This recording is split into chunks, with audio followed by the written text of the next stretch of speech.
Asato ma sadgamaya tamaso ma jyotirgamaya mrityurma amritam gamaya. Om Shanti Shanti Shanti. Om, lead us from the unreal to the real. Lead us from darkness unto light. Lead us from death to immortality. Om, peace, peace, peace. So in this session, we're going to do things a little differently. It's a session on sadhana, but a unique kind of sadhana. Somebody called it this morning, it's not guided meditation, it is guided liberation. So that's very nice. The Upanishads are basically guided liberation. They are dialogues between the rishi and the student, and their students are always led to liberation, guided liberation. What we'll do is, I heard a lot of people have questions, and I can see that for myself. What we'll do is, remember your position in line. You don't have to stand in line for such a long time. Maybe 3 persons here and 3 persons there. And remember your position. Those who are behind, you can just go and sit down and relax and come back. And if anybody tries to usurp your position, you can fight. You can relax. The reason is, I'll take the questions, but these questions are not just the questions of the person who's asking them. They can be useful to every one of us. The questions, one may resonate with these questions, one may resonate with these answers, maybe sometimes more than the person who's asking the questions. So don't be impatient. When am I going to ask my question? And I'm just switching off. I don't want to listen to that person's question. No. Another reason is, I'll actually say the same thing. If you have noticed, if you're clever enough to notice, I don't have much to say.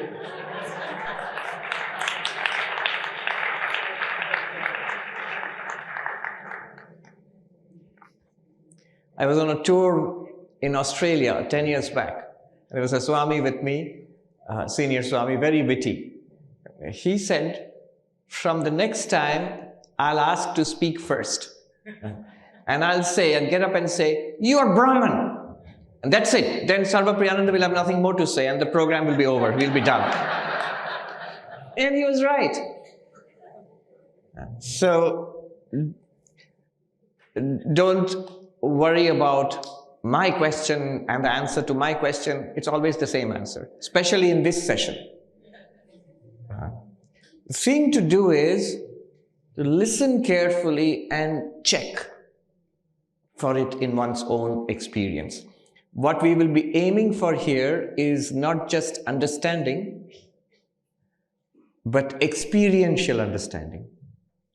That's what we'll be aiming for. If you notice, the answers to the questions will be a little quite different from the usual way I answer questions. I'm not trying to be obtuse on purpose. We're trying to accomplish something together here. All right. We can start. Where's the time? 31 minutes. Okay. Swami Sarvapriyananda said, name, form, and the Brahman. Yes. And I see name, form, and the ego. Yes. Yes. And so is the name and form are the mystic recognition? Is it kind of a barrier for me to see the Brahman? Is the name and form a barrier for me to see Brahman? When we look out there into the ocean, you do see the waves, you do see the foam and the surf. Is the wave, the foam, the surf a barrier for you to see water? What do you think? Because we'll be doing a little bit of this, back and forth, a little bit of this, because this is important. When you see the wave, is the wave form and the wave name, is it a barrier for you to see water? My attention is going to the wave and the foam. But you know it's water, right? Yeah, I know the water. Yeah, so it's not a barrier. Is it hiding the water? Maybe recognition or... If it does, but in our case, most of us, we know what water is. So it's not hiding water. You might be attending to the wave. This is a big wave, this is a small wave, that's a far away wave, this is a close wave. But we all in the background, we know it is water. And it can, if you want, in an instant, you can say, of course, it's water. So the wave form does not hide the water there. The wave name does not hide the water there. In fact, what can hide the water primarily is ignorance. If somebody doesn't understand what water is, then water is hidden for that person. Or as you said, attention. Primarily the attention may be on the wave, name and form. But if you know what water is, secondarily the water is there always in the background. There is the story of the child who helped a goldsmith. And the goldsmith said, whenever I ask you to fetch something from the vault, fetch it. So he's working and he asks the child, go get me some gold. And so the child rushes back to the vault, opens the vault, and as he was taught, then he comes back and he says, there's no gold. And the goldsmith is stunned. What do you mean? I showed you this morning, it's full of gold. He said, no, there's no gold. And so he rushes back with the child. There's gold, look. The child says, where? And he brings it out. Look, that's a necklace. He brings it out and look, that's a bracelet. This is a tiara. Where is gold? What has happened to the child? The child doesn't understand what gold is. Doesn't understand he's dealing with gold all the time. The gold is hidden for the child because of this name and form, not really name and form. It is because of ignorance, he doesn't understand what gold is. Remember, the goldsmith is also seeing the necklace. The goldsmith is also seeing the name and same name and form as much as the child. But that's not a barrier for the goldsmith to understand it's gold. Similarly, for the enlightened one, experiencing this world, being in the body-mind, as you said, name, form, ego, all of that, being there, and yet it's no barrier at all. Shankaracharya says, when you look at a pot, this is the language in Aparokshanubhuti, the clay constituting the pot blazes forth. He uses the word bhasuram, like the sun shining. So clear it is. The clay is blazing forth. Isn't it not? Isn't it? If you look at a pot, isn't the clay blazing forth? Because it's obviously clay. And he says, for the enlightened one, in every experience of the world, Brahman is blazing forth unmistakably. Yes. Yes. If I see name, form, subtle body, light, flashes of Brahman, where is the step to sustain that blazing forth everywhere? All right, follow this carefully, all of us. If now we just become still, if it helps, you can close your eyes if you want. If we now become just still, and I do not see, and I do not hear, you keep hearing my voice words, and I do not touch anything and smell anything and taste anything. I don't remember anything at all, not even my own name. I don't think. I drop the sense of I also. Just blank. Just stillness. Even that stillness is appearing to me. That pure awareness, whatever I am, to me that absolute blank is appearing. I might not be able to put it in language, but it is appearing. It's an experience. It's an experience of absence. I am this awareness. Now, when next a thought pops up, I. Where did it pop up? In me, that awareness. Next, when a thought pops up, I am meditating. Where did this I am meditating pop up? In that awareness. Now, you're hearing my voice. Where is this sound popping up? In that awareness which you are. Now, gently open your eyes. Where is this world of forms, visual world popping up? In you, that awareness. Follow this carefully. In that absolute blankness, stillness, quietness, whatever was there is here now. You were there and you are here now. And whatever extra seems to have come is not an extra. It is that one only. It is appearing to you like this. Now, two things. You continued from there till now. From that absolute stillness, blankness till now, you are the same one. That formless awareness, that existence awareness. You are there. You are there, you are here now. If you were not here, you would not experience anything. You are here now. And the second thing is, whatever else is here now, it is that absolute blankness which was appearing to you. You yourself appear in all these forms. At that point, you were there. At this point, you are here. But look at the magical display of yourselves. You now have a body. You now have thoughts, memories, a personality. And wonder of wonders, there are millions of others like you around you. There is a sky and an ocean and an earth. There is a life and mind and thought. There is suffering and struggle. And yet, it is nothing other than the complete stillness and quietness which was there just a moment earlier. This one is not a barrier to recognizing yourself. You have continued from there till now. You always were, you are, and you will continue to be. You have no choice in the matter.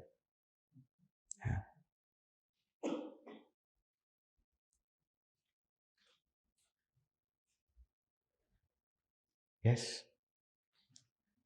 Good. Yes. Yes.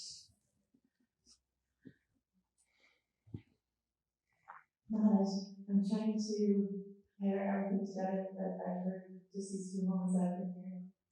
Swami Sarvapriyananda Ji's talk ended with the I amness as well. The feeling of I amness, which I still can't feel, but I have that conviction, more than conviction, and experiential. Everything is, as mentioned, experiential. But these, and I'm reading from the Swami Paramananda's book, his Vedic prayers, today's prayer. This machine of life does not run smoothly unless the right conditions exist. Meanness, pettiness, weakness spring from lack of knowledge of our true heritage. We must be conscious of the power which makes the machine run. We must have feeling. The outer alone cannot nourish the loftier impulses of the heart. It cannot satisfy the hunger of the soul. It cannot quench the thirst of the spirit. And then there's the question of superimposition. So I don't feel like I need to feel God because I know He's here. I have that conviction. But in the busyness of life, sometimes I feel like I'm associating the wrong knowledge to my understanding. And you're saying that maybe I need to pray for Thakur to give me Upanishadic knowledge. You know, how can I live the ideal, or how can I be a better reflection, even with muddy waters? Yes, sometimes we know too much. Especially after this retreat. We are spiritual gluttons now, and Swami Harinamanji has spread out a buffet of delightful delicacies, spiritual delicacies. Yes. There is a text, the Vijnana Bhairava, which has 112 dharanas, or meditation techniques. When people say to me, in Advaita Vedanta, I get it, but now what do you do? That's the problem with Advaita Vedanta. There doesn't seem to be anything to do afterwards, really speaking. I just said, when you say sadhana, this is a retreat on sadhana, I went, uh-oh. I don't have much to offer there. Advaita is really not a path of sadhana. Whereas in Kashmiri Shaivism, there's endless stuff to do. You want to do, there's endless stuff to do. Knock yourself out. Huh? But I read in a book on Vijnana Bhairava, a translation, there was a quotation in the introduction from, I think, Abhinavagupta, correct me if I'm wrong, where Abhinavagupta says, to try to become enlightened, to realize that you are Shiva, that's the language of the Kashmiri Shaivites, to realize that you are Shiva, through these techniques, the 112 techniques, any one of them, the promise is any one of them can take you to enlightenment. He says to try to become enlightened through these techniques, one might as well use a pot to illumine the sun. That's a beautiful example. In that example also the door to liberation is open, if you can understand it. Trying to use the mind and equipping it with a range of techniques to realize what is already there, what we are, is like using a pot to illumine the sun. I will use the pot to illumine the sun. Impossible. The pot doesn't illumine itself, doesn't illumine anything else, and certainly cannot illumine the sun. And the sun does not need anything else to illumine it. It illumines everything else, including the pot, and it is self-luminous. So call it Atman, true nature of the mind, the Rigpa. It's perfect as it is. It's already self-luminous. And you are it. Relax. No, just relax. You are it already.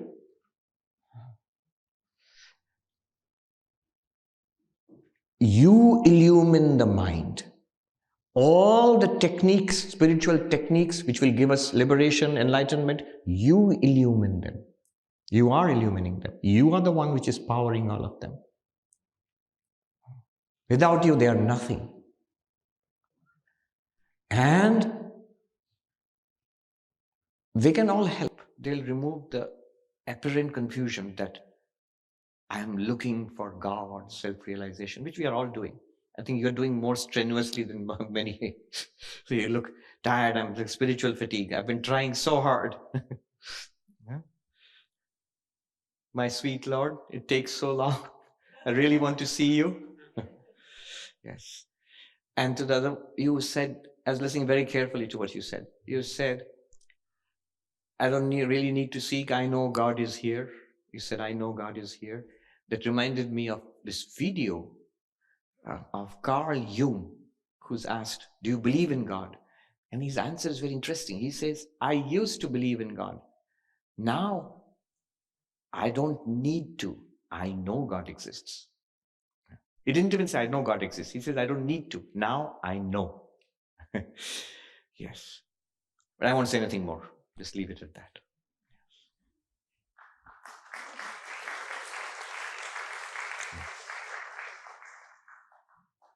Namaste, Swami. Can you hear me? Yes. Namaste, Swamiji. Thank you very much. It's a little low, but can everybody hear? Oh, good. Then go ahead. I can hear you also. My question is about deep sleep. The way I have understood it from studying and your lectures, deep sleep is quite critical to the way the apparatus of Advaita Vedanta and the three states investigation is set up.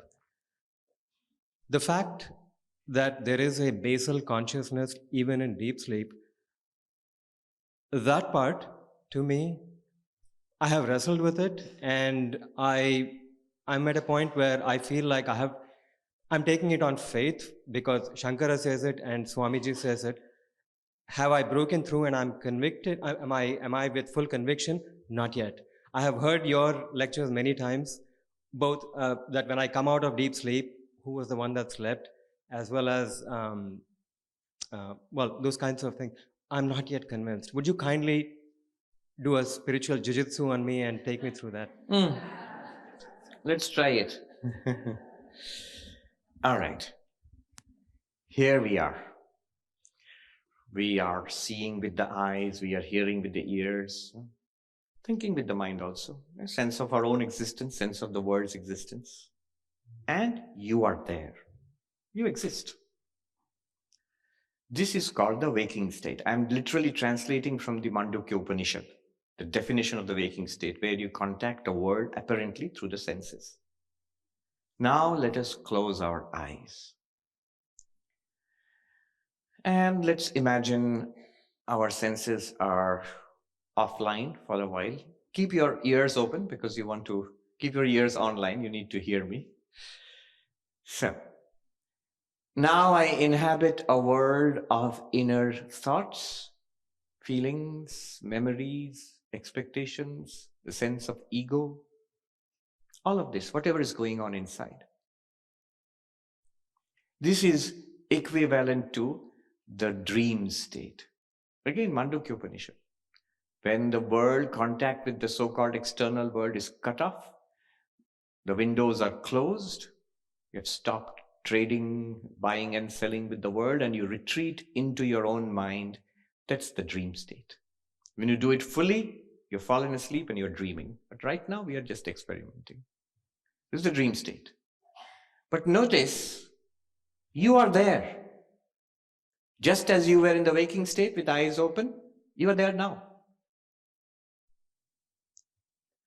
And then imagine all thoughts shut down, all memories shut down, all imaginations shut down.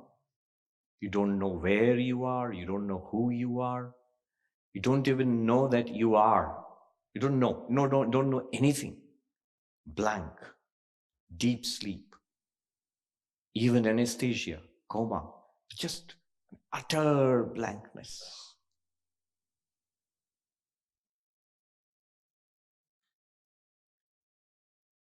I won't even say you are there because you cannot say it. Gently open the eyes. That was a simulation of the three states: waking, dreaming, deep sleep. Very poor simulation because we're mentally doing it. It's not very visceral. But notice, you are there now. You are there in the dream state. You are also there in the deep sleep state. Otherwise, it wouldn't be a state. Why you wrestle with it is this. We wrestle with it because it's the mind which is wrestling with it. We are so identified with the mind. When you take away the mind, it feels like nothing. We are gone. It's like, imagine there is a mirror in front of me.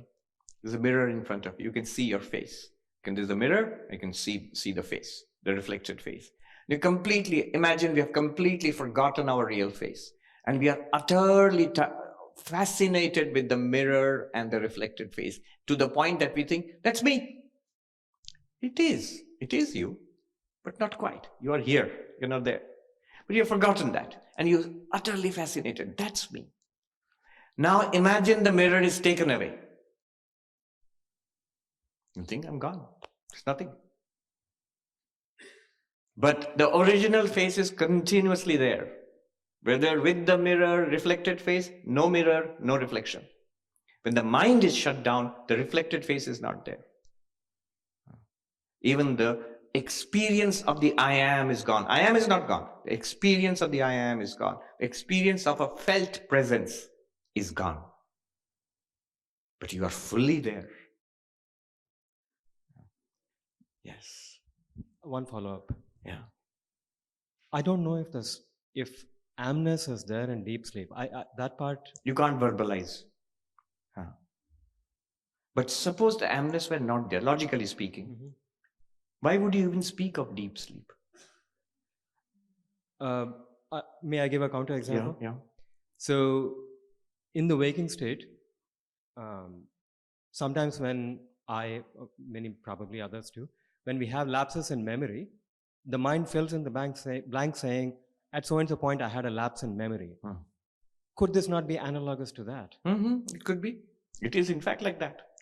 You were the witness of that lapse, that peculiar blankness which we cannot recall.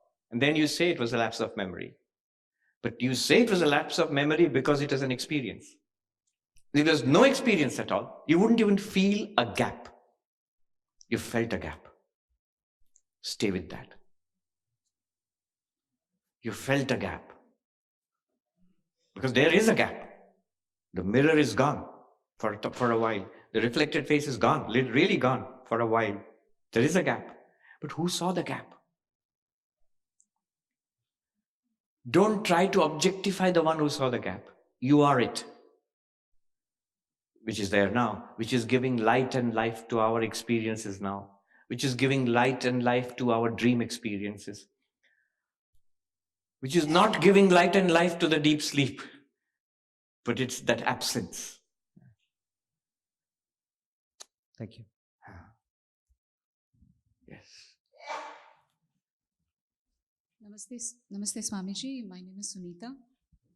I have a question on bhakti. So all our teachers, including you, including this morning, Mataji gave a lecture on bhakti in the path of jnana. It is extremely important to have bhakti either in the form of self-inquiry or ritualistic worship, whatever one feels, to make any meaningful progress in the path of jnana too. But yet we live in a world where many don't identify themselves as spiritual or religious, or more spiritual and not religious. So my question is it by the grace of God you develop bhakti, or is it because you have bhakti, you feel the grace of God? And how does prarabdha karma and free will, how do we understand this in this context? It depends on what I want, what you want. When we want it, bhakti will be there. It's grace of God and all that is secondary. It's theological. Notice, as long as we are in this world, we are quite up and doing when we want something. It could be a cup of coffee, up and doing. We don't wait for the grace of God to get me a cup of coffee. I don't know. It's a very deep question whether the grace of God got me the cup of coffee or my asking for the cup of coffee was made available by the grace of God. Do I want the cup of coffee because of the grace of God, or by the grace of God did I get a cup of coffee? No, it's straightforward. I wanted it and I was up and doing about it. It doesn't mean that the grace, ideas of free will, grace, these are meaningless questions. No, they are actually very deep questions. But we need to do something about it. And on the path of bhakti, the answers are easy. I want God. I don't know if my wanting is enough. I don't know if I have the grace of God. I don't know what practice I will take up. But because I want, I'll start doing. Sri Ramakrishna says, if a person is thirsty enough, even the water in a small pool, even if it's covered with scum, he'll sweep the scum aside and start drinking. Because you're so thirsty, you can't help it. You're not worried about the quality of the water. You can't help it. And if I'm not thirsty, then I want only Swiss alpine water. I really don't need to drink now. So, yes, I want Swiss alpine water. Sri Ramakrishna said that the bird who sat on the mast of a ship, it flew this way. It was sitting on the mast of a ship and the ship sailed into the ocean. The bird suddenly saw there's water all around. Where do I go? So it flew to the north trying to find land, didn't find anything, came back to the mast of the ship, to the south and to the east and the west, nowhere any land, came back and sat on the mast of the ship, and the ship itself took it to land. So it sat down there. And so we should not fly around, flap around unnecessarily, sit on the mast of the ship. By your faith, by your devotion, sit there. But this is not the answer to your question. The answer to your question comes later. A young monk who had read this,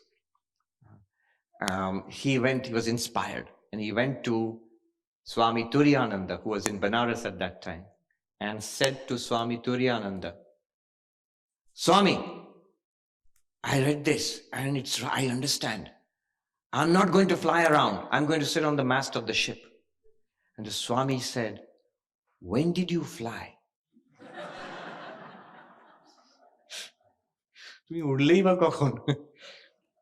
So we need to fly. We need to try bhakti and japa and meditation and Swami, I think it was Atmarupanji who mentioned you need to have 2 or 3 practices. So Swami Turiyananji himself used to say, when you are tired, I used to meditate, and I used to do japa, and I used to do study. Job, dhan, part. And then he says, job, dhan, part, job, dhan. It used to go in an unending circle, go on and on. Try it, fly around. Yes.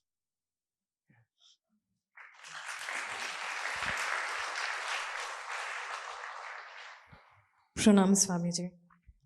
I'm desperately hoping for some clarity on the eyes open part Yes. of that maxim, and particularly in the context of relationships. How do we distinguish serving the others, seva, from becoming subservient to the expectations of others, which may not always be aligned with the idea of seva? Yes.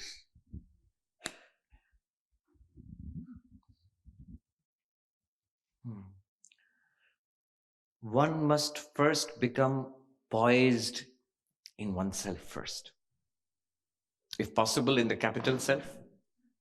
If not, at least as an autonomous, responsible, grown-up person.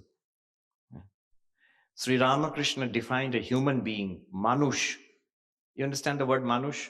In Bengali and many in Hindi also. Manush. But he would play on words. Manush means a human being. But he would play on words. He said Manush is Manhush. Man means your own dignity. Hush means awareness. And he didn't define it any further. It can extend from a very common sense understanding. I am an autonomous human being. I have the right to say no. When somebody asks, you have the right. You have no obligation to say yes. You have the right to say no. If it is for your own good and if it's for the good of the other, have the right to say no. Also, I heard somewhere a very wise thing. It was of all people, a hero in USA, in California, Elon Musk.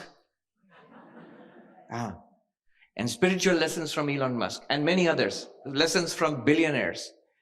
This person, she's a life coach or something, she said, notice Elon Musk and many other billionaires, they're very good at saying no. They're very good at saying no. Sometimes it can be utterly selfish. I will not give you my time. I will not give you my energy. I will not give you my appreciation or approval. I will certainly not give you my money. No, no, no, no. Why are they so good at saying no? And why are we not so good at saying no?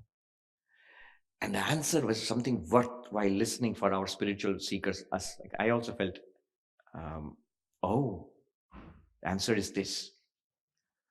Because they have a shining yes inside them. It could be X or Tesla or something that they're building, they're so passionate about, so committed to. It could be just being a billionaire and having more money, whatever it is. It's a shining yes. And so they are tremendously protective about that.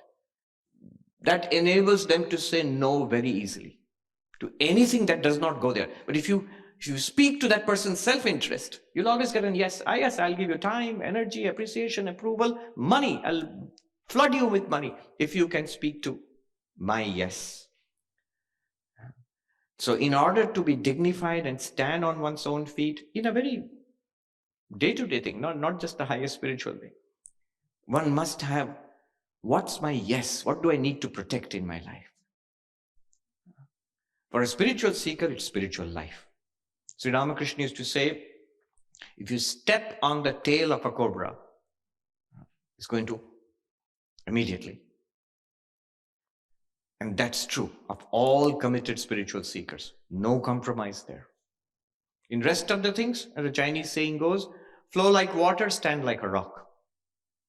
In most things in life, flow like water. But in this yes, which is your shining yes, which you need to protect, stand like a rock. They can do it for money. They can do it for power. Why can't we do it for God realization?